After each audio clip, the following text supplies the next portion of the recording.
घोषणा पर संकल्प पत्र में तमाम चीजें कही थी, उन चीजों को कितना निभाया ये हमें बताने की जरूरत नहीं है। इसे आप सोचिए, जो हम भी कह के जा रहे हैं इसको भी आप सोचिएगा। हमारी बात समझ में आए तो आप अपने जहन में रखिएगा, मेरी बात भी अगर समझ में नहीं आती है तो इसको भी आप उठा के फेंक दीजिएगा। आपने पिछले 10 सालों से 60 सालों से हमें सत्ता से बाहर रखने का काम किया। हम भी सत्ता में रहे थे, हो सकता है कोई गलतियां हमसे भी रही हों जिसकी सजा आपने हमें दी, लेकिन क्या एक ही गुनाह की सजा, एक ही पाप की सजा क्या आप हमें बार बार देंगे? आपने 2 बार हमें सजा दी, हमने मुस्कुरा के उस सजा को स्वीकार लिया।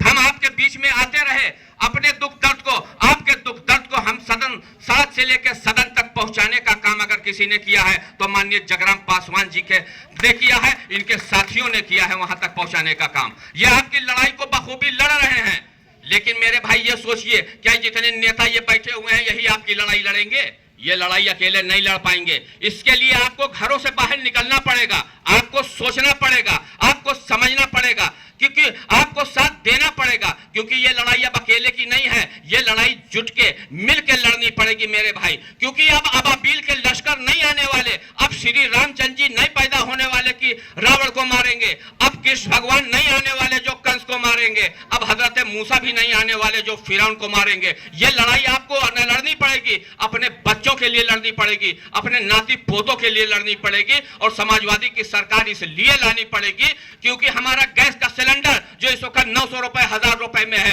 उसे हमें 450 में लाना है। इसलिए हमें समाजवादी पार्टी को वोट करना पड़ेगा।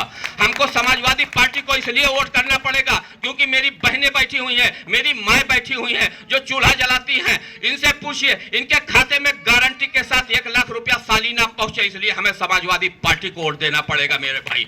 हमको समाजवादी पार्टी को इसलिए वोट देना पड़ेगा क्योंकि जो बेरोजगार बैठे हुए हैं बच्चे, इनके भी खाते में 1 लाख रुपया सालीना पहुंचे। इसलिए समाजवादी पार्टी को वोट देना पड़ेगा मेरे भाई। मेरा बिजली का बिल 0 आवे, इसलिए समाजवादी पार्टी को वोट देना पड़ेगा। हमको यूरिया और डीएपी सस्ते दाम में मिले। जिस तरीके से 50 किलो की बोली 40 किलो की कर दी गई है, इन्होंने लूट लिया है। हमारी बोरी को भी कम कर दिया, हमारे किलो को भी कम कर दिया, हमसे रेट भी वही ले रहे हैं। तमाम किसान भाई बैठे होंगे, अगर हम गलत बोल रहे हो तो बताइए मेरे भाई। इसको आप अगर नहीं लड़िएगा तो कौन लड़ेगा? लेकिन उसके बाद भी आप इन्हें चोरी जो इन्होंने 10 किलो की है, उसके बाद भी आप इन्हें चोर नहीं कह सकते हैं। हैसियत और औकात नहीं है, क्योंकि अगर आप इन्हें चोर कहिएगा तो ये आपको जेलों में डाल देंगे, आप पे मुकदमा लगवा देंगे। आप इन्हें चोर भी नहीं कह सकते हैं मेरे भाई।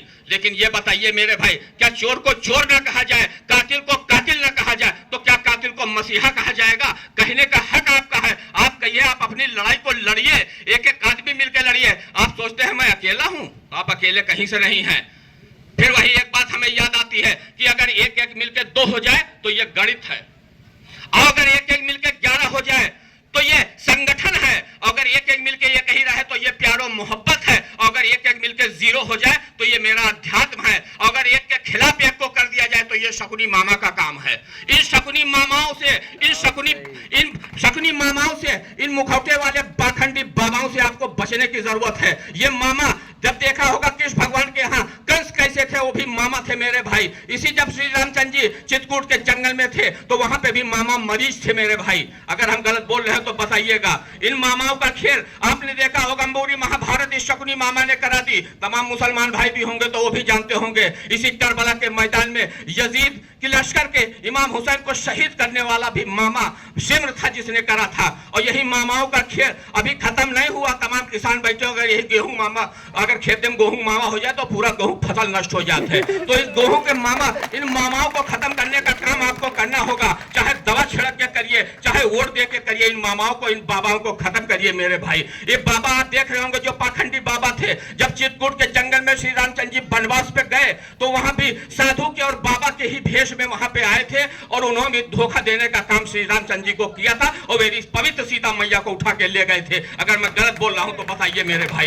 इन बाबाओं को अगर आप नहीं से इनके मुखौटों को खोलिए, इनके असली चेहरे को जानिए। कुंभ मेले में आपने देखा, इन्होंने कहा था मैंने 100 करोड़ का इंतजाम कर रखा है। बताइए, अगर बारात का आप 100 आदमियों का इंतजाम कर करते हैं और 30 आदमी आ जाए तो आपका खाना खत्म होना चाहिए।